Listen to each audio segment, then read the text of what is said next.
Willow is a part of the government now. I guess she can do that. They really make Willow a congressman, and suddenly she has all of this power in Congress, even though she's very new to it.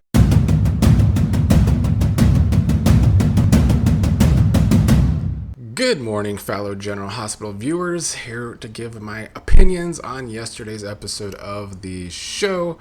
Kind of tired though, so I'm probably going to try and make this quick, because this has not been my favorite week of writing on the show.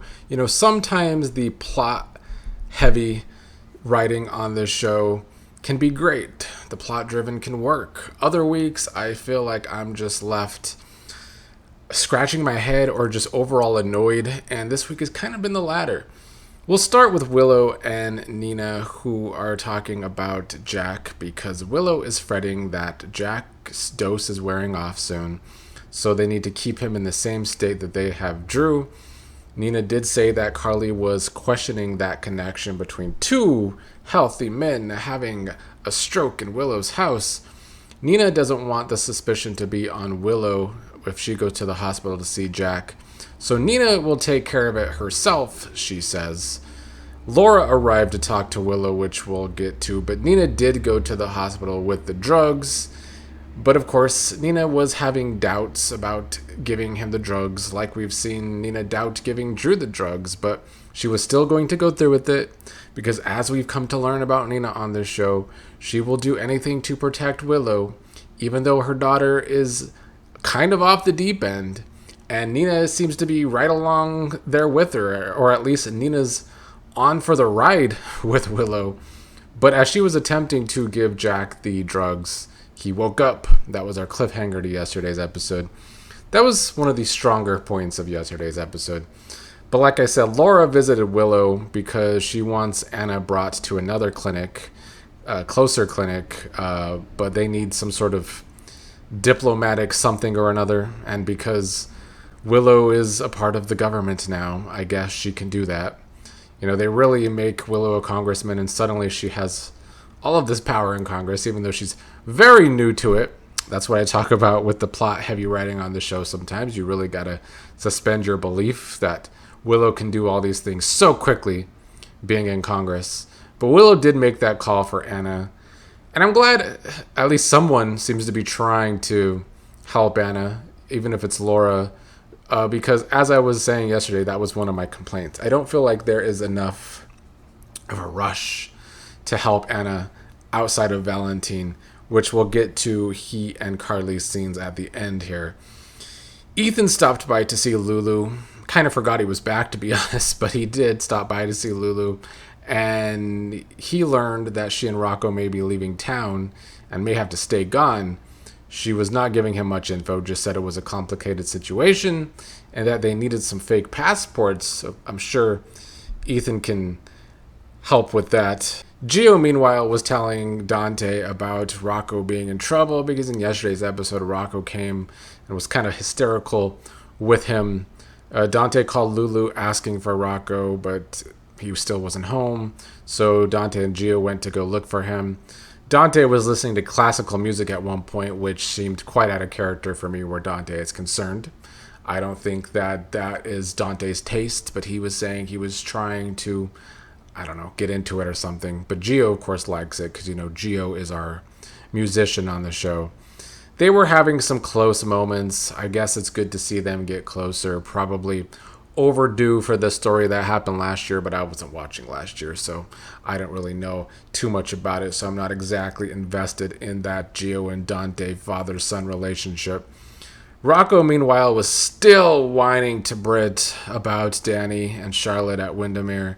This was also coming off of yesterday's episode, where he was whining all throughout yesterday's episode. I'm having a hard time with Rocco's whining. I don't love this acting choice for Rocco. I mean, I get it. He feels responsible for everything that's going on. He was whining about his parents fighting because of him, whining that it's his fault that Charlotte and Danny are going to be in trouble at Windermere. But it's not an easy watch to watch him whine all the time.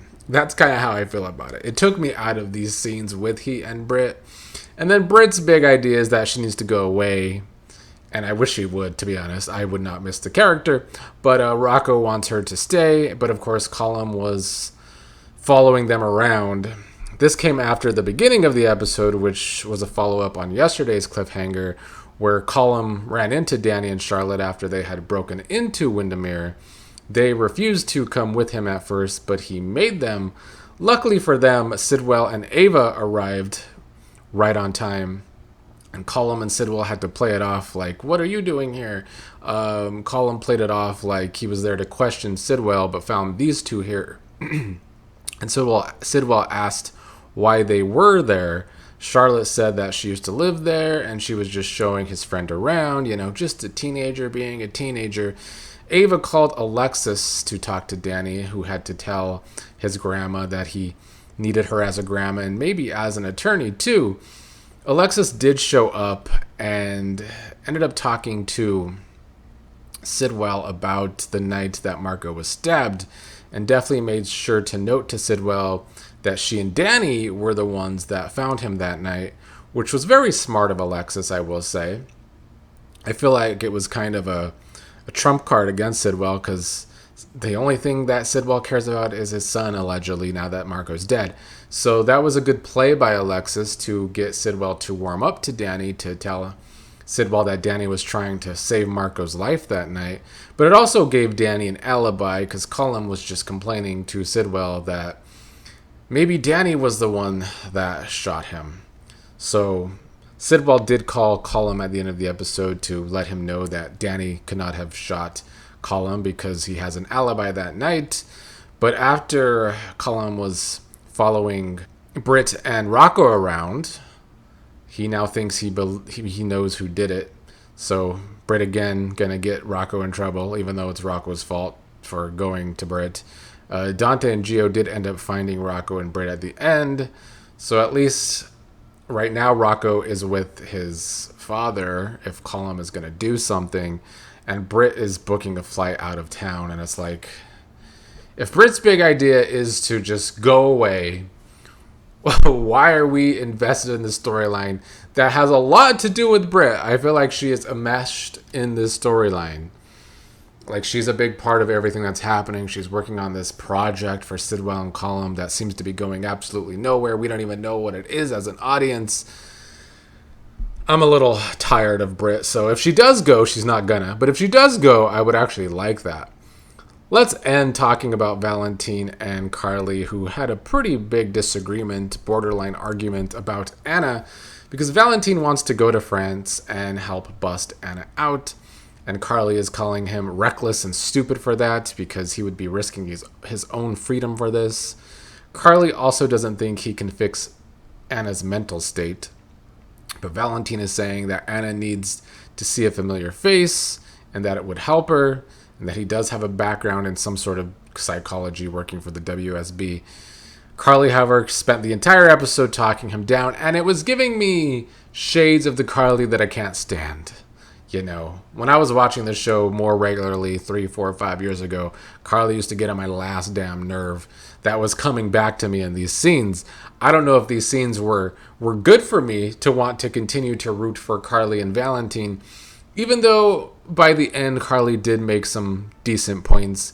I would just like someone on this show to actually actively try and help Anna, because it's been going on way too long, stalling the Anna side of the story. It was happening before I even started watching regularly again. But Valentin says that Carly shouldn't do anything until he gets back, which also set Carly off because she said she's not going to just sit back and do nothing if Josh is in trouble. She says that she and Valentin are supposed to be a team.